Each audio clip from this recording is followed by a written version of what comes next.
Hey everyone, मेरा नाम है Prashik Nagdevte and I welcome you all on our YouTube channel Prashik Nagdevte, जहाँ पर हम लोग सीखते हैं पर्सनल फाइनेंस की सिंपल और प्रैक्टिकल बात। आज का जो वीडियो होने वाला है ना, वो बड़ा इंपॉर्टेंट वीडियो होने वाला है, क्योंकि आज का जो वीडियो है वो हर एक पर्सन के लिए इंपॉर्टेंट है जो इन्वेस्टमेंट की दुनिया में पूरी तरह से नया है, जिसने ऑलरेडी इन्वेस्टमेंट स्टार्ट कर चुके हैं या फिर जो अभी अभी अर्निंग शुरू कर रहे हैं और इन्वेस्टमेंट के बारे में सोच रहे हैं, या फिर जो स्टूडेंट जो फ्यूचर में इन्वेस्टमेंट करने की सोच रहे हैं। क्योंकि जब भी हम लोग स्टॉक मार्केट या फिर स्टॉक मार्केट में इन्वेस्टमेंट करने की बात करते हैं तो सबसे बड़ा सवाल यही आता है कि कौन सी कंपनी में इन्वेस्टमेंट करना है, कौन सी कंपनी में इन्वेस्टमेंट नहीं करना है, कौन सी कंपनी बड़ी है, कौन सी कंपनी छोटी है, कौन सी कंपनी में रिस्क ज्यादा है या फिर कौन सी कंपनी रिस्क कम है, कौन सी कंपनी में ज्यादा रिटर्न मिल सकता है। ये जो सवाल है ना, ये हमारा दिमाग पूरी तरह से हिला देता है। तो आज के इस वीडियो में यही जानेंगे। तो आइए शुरुआत करते हैं। अब कौन सी कंपनी बड़ी है, कौन सी कंपनी छोटी है, ये समझने से पहले सबसे पहले ये समझते हैं कि मार्केट कैपिटलाइजेशन क्या होता है। मार्केट कैपिटलाइजेशन का सिंपल मतलब होता है कंपनी की total market value. Market capitalisation का फार्मूला भी बड़ा सिंपल है। अगर कंपनी के एक शेयर के प्राइस को उस पूरी की पूरी कंपनी है उस कंपनी के जितने भी शेयर है उससे मल्टीप्लाई कर देंगे तो उस कंपनी की मार्केट कैपिटलाइजेशन हमें पता चल जाएगी। अब ये मार्केट कैपिटलाइजेशन है, इस मार्केट कैपिटलाइजेशन के बेसिस पे इंडियन स्टॉक मार्केट में जितने भी कंपनीज लिस्टेड है उन पूरी की पूरी कंपनियों को तीन कैटेगराइज में डिवाइड किया गया है। पहली कैटेगरी है लार्ज कैप, दूसरी कैटेगरी है मिड कैप और तीसरी कैटेगरी है स्मॉल कैप। अब आइए इन तीनों को एक एक करके समझते हैं।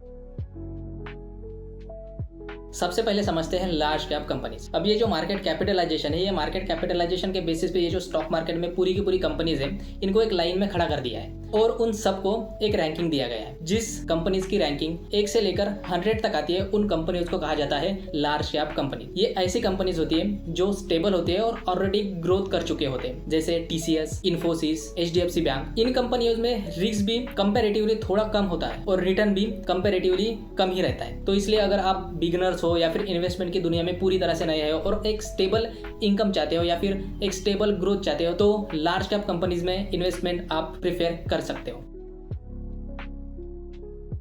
दूसरी कैटेगरी है मिड कैप कंपनीज। अब ये मिड कैप कंपनीज क्या होती है? ये जो मार्केट कैपिटलाइजेशन है, ये मार्केट कैपिटलाइजेशन के बेसिस पे जिनकी रैंकिंग 101 से लेकर 250 तक आती है इन कंपनियों को कहा जाता है मिड कैप कंपनीज। ये कंपनियां ग्रोविंग स्टेज में होती है और इनका जो बिजनेस होता है वो धीरे धीरे ग्रो कर रहा होता है या फिर एक्सपांड कर रहा होता है। इसलिए जो पोटेंशियल ग्रोथ भी है, ये ग्रोथ भी लार्ज कैप कंपनियों से थोड़ी सी ज्यादा होती है, लेकिन रिस्क भी उतना ही है, मतलब रिस्क भी थोड़ा सा ज्यादा होता है। तो इसलिए अगर आप मॉडरेट लेवल के रिस्क टेकर हो तो आप इन कंपनियों में इन्वेस्टमेंट प्रेफर कर सकते हो।